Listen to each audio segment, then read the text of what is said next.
Good day, Dodo. I am Chang Chisha and my metric number is 305085. I'm going to present for my quiz 3 answers.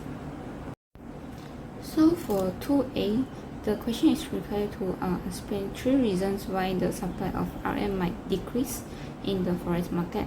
So the first reason is Malaysia import decrease, sell less RM to buy foreign currency.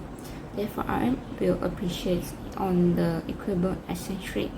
Malaysian importers will get the benefit because Malaysian importers can buy foreign goods with a cheaper price. The second reason is foreign interest rate lower. People will save more money or invest money in Malaysia so that the supply of RM decrease. Now sell RM to buy foreign currency. Therefore, RM also will appreciate on the equivalent exchange rate. The Malaysia investors will get the benefit because they can get higher interest rates to hold more money. The third reason is people confidence to Malaysia's economics. People doesn't fear recessions will occur in Malaysia, so they don't save more RM. Supply of RM also will decrease. Therefore, the RM still appreciate on the equivalent exchange rate. Malaysian citizens will get the benefits because they can purchase domestic goods in a cheaper price.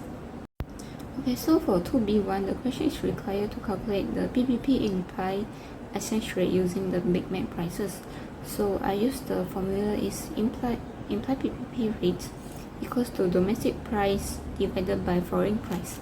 So I get 15 ringgit Malaysia divided by 5.50 US dollar, and I guess the answer is RM 2.727 per US dollar.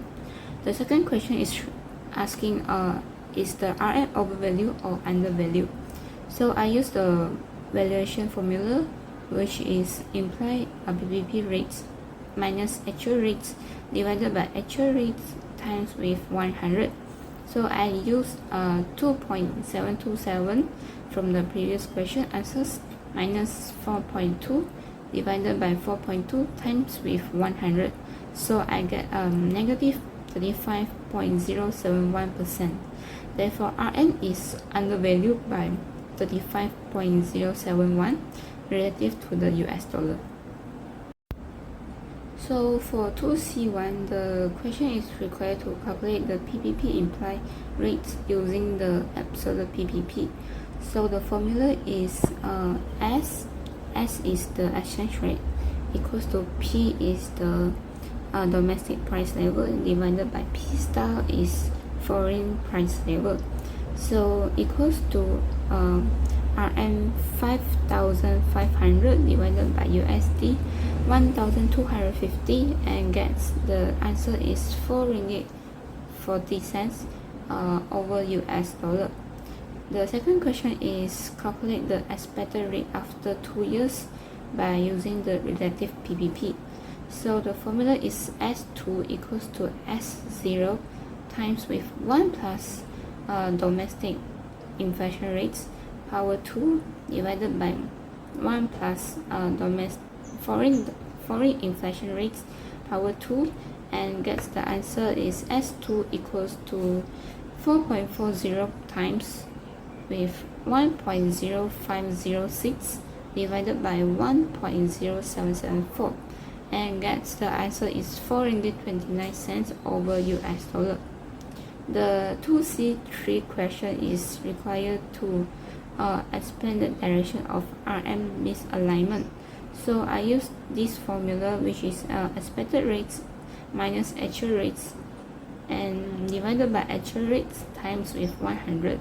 So I get the answer is 4.29 minus 4.3 divided by 4.3 times with 100, and gets the answer is equals to negative 0.23%.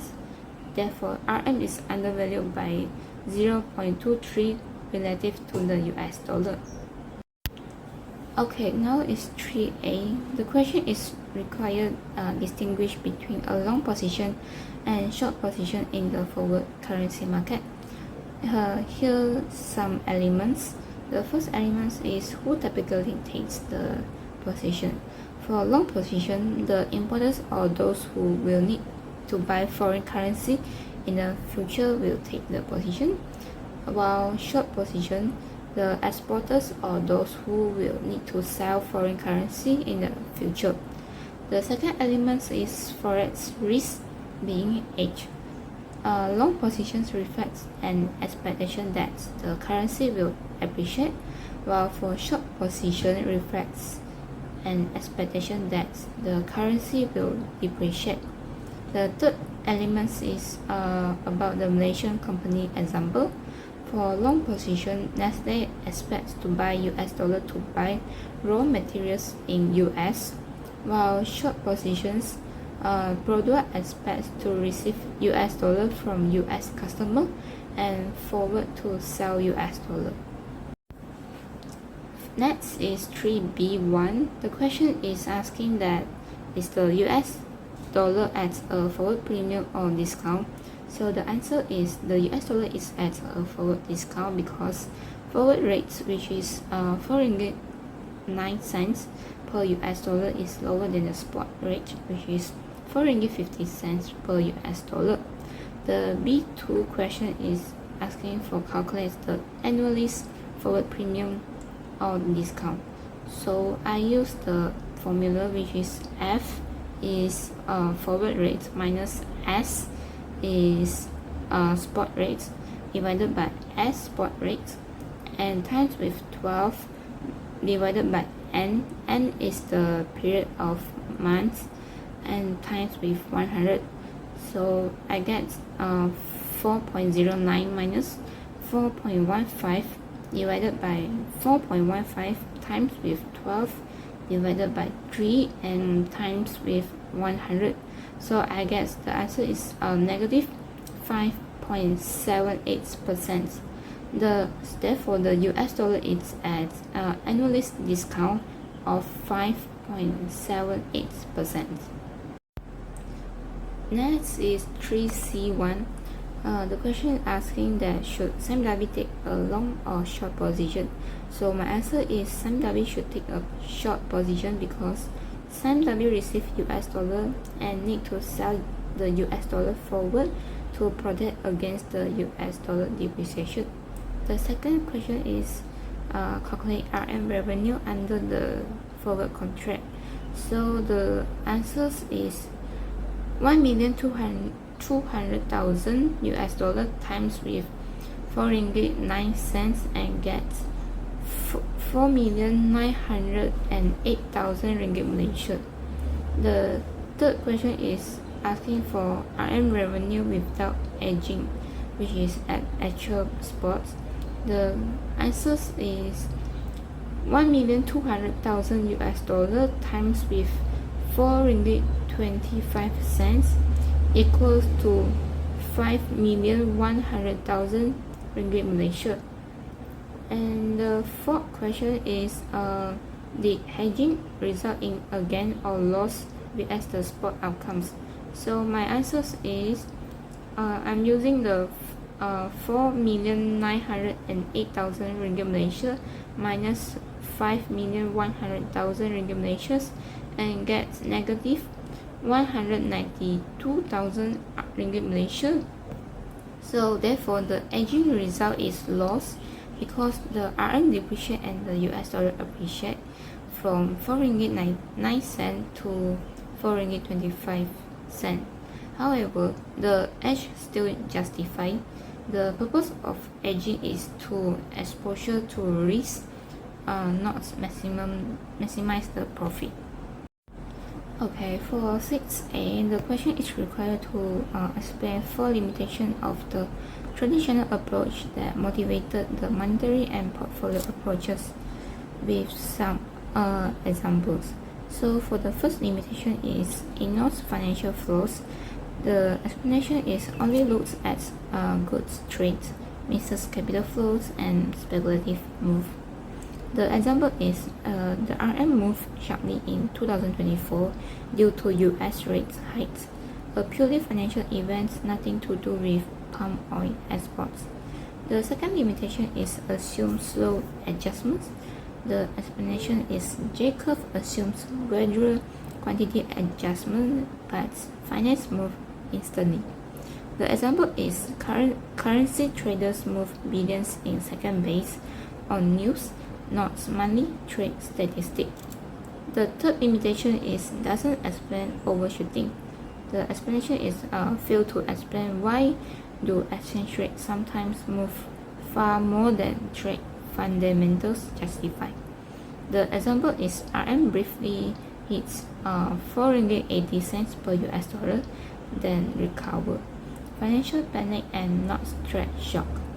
The fourth limitation is ignores monetary policy. It doesn't directly link money supply or interest rate to exchange rates. The example is Bank Negara Malaysia's OPR cuts in July 2025 affected RM immediately, purely a monetary event and no goods move. Okay, for 6B1, the question is asking for effect of strong GDP growth on money demand and BOP condition by using the monetary approach. So the answers for effect of GDP growth on money demand is when GDP increase, the output will increase and the money demand also will increase. While for the effect of BOP condition, when money supply unchanged, the money demand increase and then the money demand excess, BOP is surplus and then the money flows in and the RM appreciates. For question number 2 is how foreign investors respond to Malaysia growth through portfolio rebalancing by using the portfolio approach. My answer is GDP increase, the investor will buy more Malaysian assets, therefore the demand for RM will increase. Capital inflow in Malaysia and RM also will appreciate. For the third question, the question is asking for combined effect on RM from both approaches. Do I agree on direction? My answer is yes, I agree on both direction because both approach predict that RM is appreciated. Monetary approach via money demand gap, while the portfolio approach via capital inflow rebalancing. Okay, for 6C, the question asks for explanation risk of environment and flight to safety. So my answer is risk of environment is when investors become risk averse due to global uncertainty, geopolitical events, recession fears, and move out of higher risk or emerging market assets into safe assets. While flight to safety is especially to this rush into safe haven assets.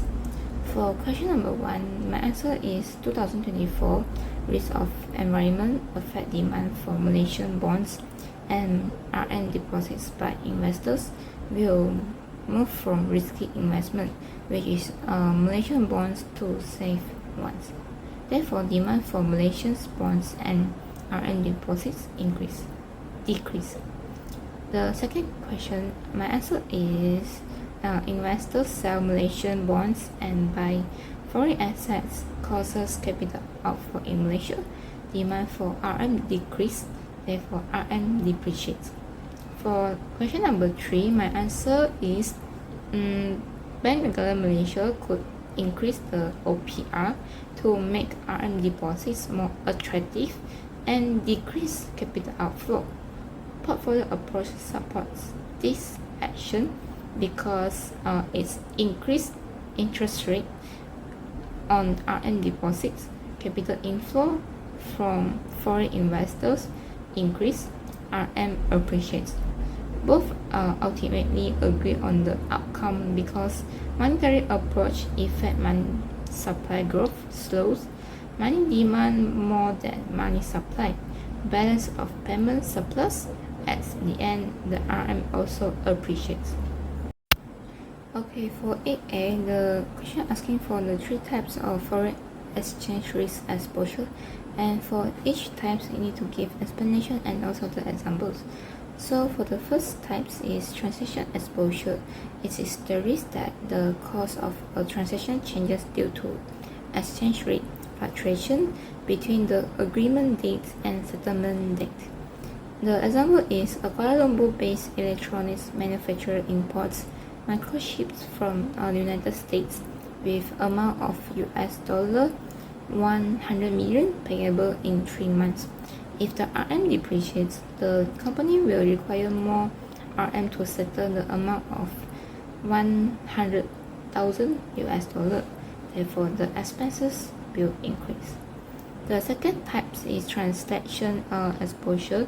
It is the risk that the value of foreign currency denominated assets or liabilities changes when consolidated into a parent company's financial statements due to exchange rate movement.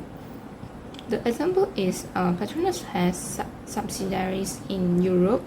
If the euro depreciates, the euro-denominated assets translate to fewer RM in the balance sheet, reducing the report equity.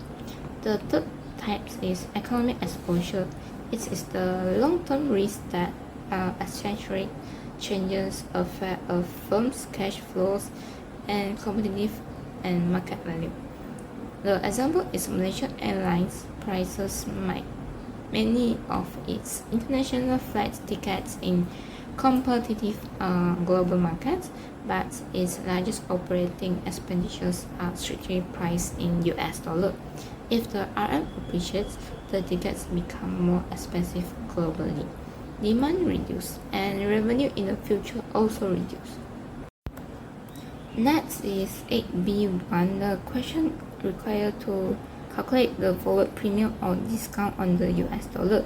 So I use forward rates minus spot rates divided by spot rates times with 12 divided by period of months times with 100, and I get 4.44 minus 4.5 divided by 4.5 times with 12 divided by 3 and times with 100. So I get negative 5.33%. And then the second question asking for interpret the results. So my answer is the US dollar is at annualized discount of 5.33%.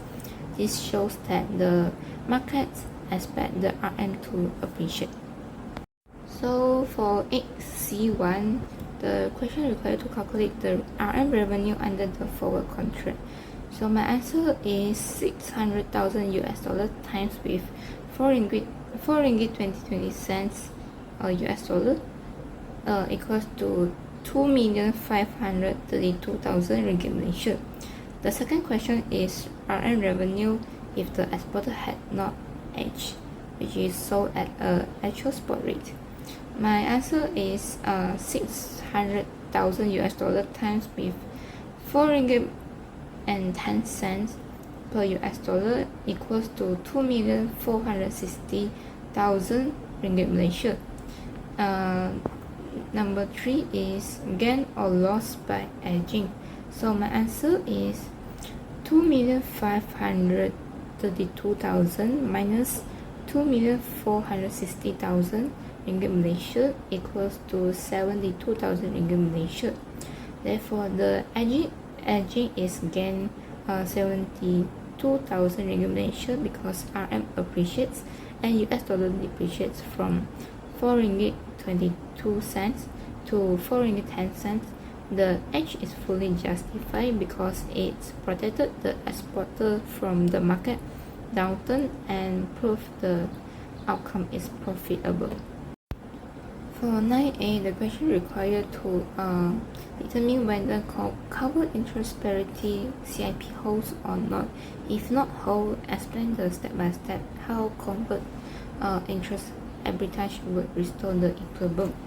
So if invest in Malaysia, I get 105, while invest in US have some steps.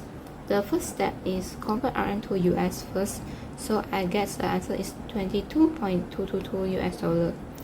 After that, invest in US at 3%. So I use the 22.222 US dollar times with 1 plus 3% and gets 22.889 US dollar. After that, convert back to RM.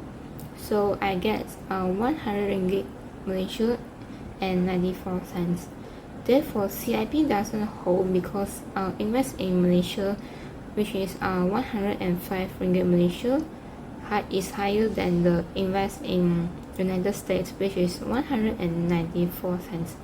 The steps to restore equilibrium, which is investor borrow in the US adds 3% and convert to RM adds 4 ringgit 50 cents and invest in Malaysia assets at 5%. They lock in a forward sales of RM to buy back US dollar. Buy RM spots, RM appreciates, and sell RM forward, RM depreciates. Forward rates adjust upward until CIP holds. So for 9B1, the question required to calculate the expected exchange rate 1 year from now by using the uncovered interest parity. So the formula that I use is expected future spot rates minus current spot exchange rate divided by current spot exchange rate and equals to domestic interest rate minus foreign interest rate. And the answer that I get is 4 ringgit and 59 cents per US dollar.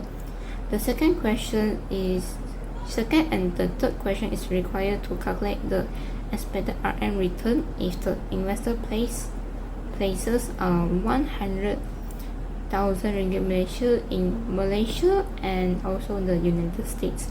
So if invest in Malaysia, the expected return is 105,000 ringgit Malaysia, while for United States is 105,060 ringgit Malaysia.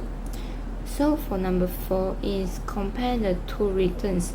So my answer is expected return if invest in Malaysia is lower than the expected return if invest in United States.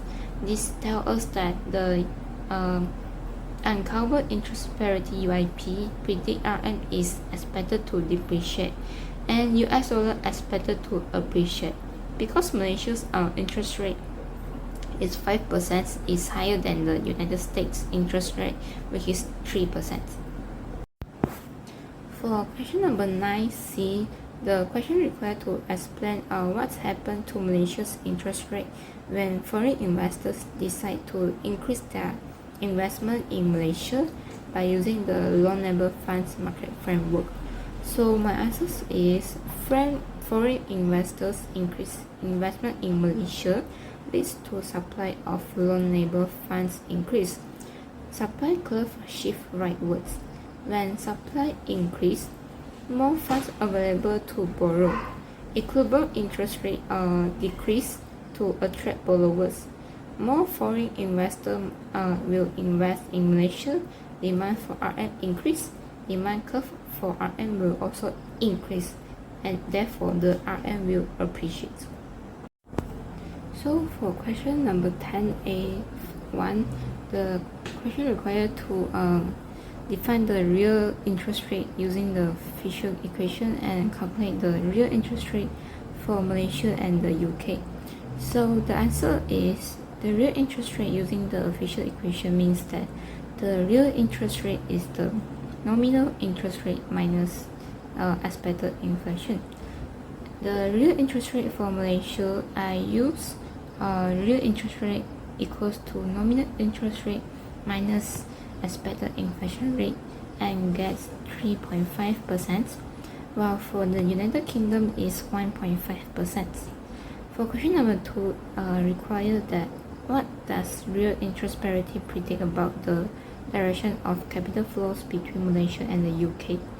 So my answer is real interest parity predict about capital will flow from United Kingdom to Malaysia to capture higher real rates of return because United Kingdom's real interest rate is 1.5% less than Malaysia real interest rate is 3.5%.